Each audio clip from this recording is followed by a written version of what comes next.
ছয়গাঁৱত বিহু কৰ্মশালা সামৰণি কলহীপাৰৰ ৰাংঢালী বিহুৱা দলৰ উদ্যোগত আৰু চিফুং প্ৰডাকশ্যনৰ সহযোগত যোৱা 15 মাৰ্চৰ পৰা 10 দিনীয়াকৈ অনুষ্ঠিত হৈছিল এই কৰ্মশালা।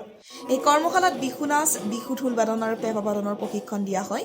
ছয়গাঁও শ্ৰীমন্ত শংকৰদেৱ কলাকৃষ্টি বিকাশ কেন্দ্ৰত অনুষ্ঠিত এই কৰ্মশালাত দক্ষিণ কামৰূপ বিভিন্ন স্থানৰ প্ৰায় 400 শতাধিক শিক্ষাৰ্থীয়ে অংশগ্ৰহণ কৰে। 24 মাৰ্চ মঙলবাৰে সামৰণি অনুষ্ঠানত লোকশিল্পী সুকুমাৰ মেধি, ছয়গাঁও শিল্পী সমাজৰ সভাপতি কামেশ্বৰ নাথ, অৱসৰপ্ৰাপ্ত অধ্যাপক প্ৰাণেশ্বৰ নাথ আৰু ধন ঢুলীয়াৰ লগতে কেইবাগৰাকী বিশিষ্ট ব্যক্তিয়ে অংশগ্ৰহণ কৰে।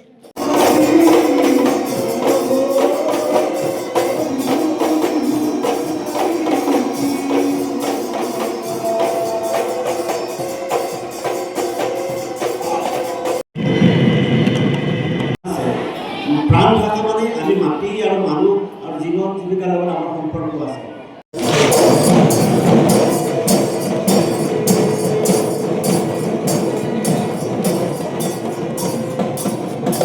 নমস্কাৰ।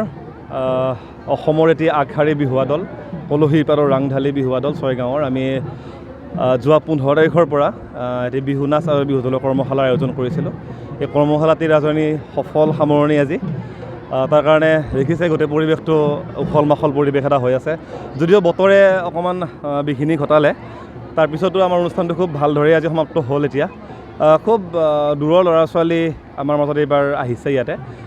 যিহেতুকে বিহুৰ এই ধাৰাটো আমি অক্ষুণ্ণ ৰাখিব লাগিব আমি অসমীয়া হিচাপে, গতিকে আমাৰ দক্ষিণ কামৰূপৰ ছয়গাঁও, বোক, মিৰ্জা অঞ্চলৰ বহু ল'ৰা ছোৱালী আমাৰ মাজত উপস্থিত হৈছেহি। আৰু এইবাৰ আমাৰ এই 7 নম্বৰ প্ৰয়াস এইটো।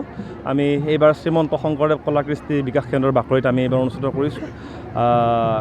যথেষ্ট সঁহাৰি পাইছোঁ, ছয়গাঁৱৰ মানুহখিনিৰ পৰা যথেষ্ট সহায় সহযোগিতা পাইছোঁ। আমি সেইমতে আমি আগবাঢ়ি গৈছোঁ আৰু ৰাইজৰ আশীৰ্বাদত আমি এনেকৈ আগবাঢ়ি থাকিম বুলি আশা কৰিছোঁ। ধন্যবাদ।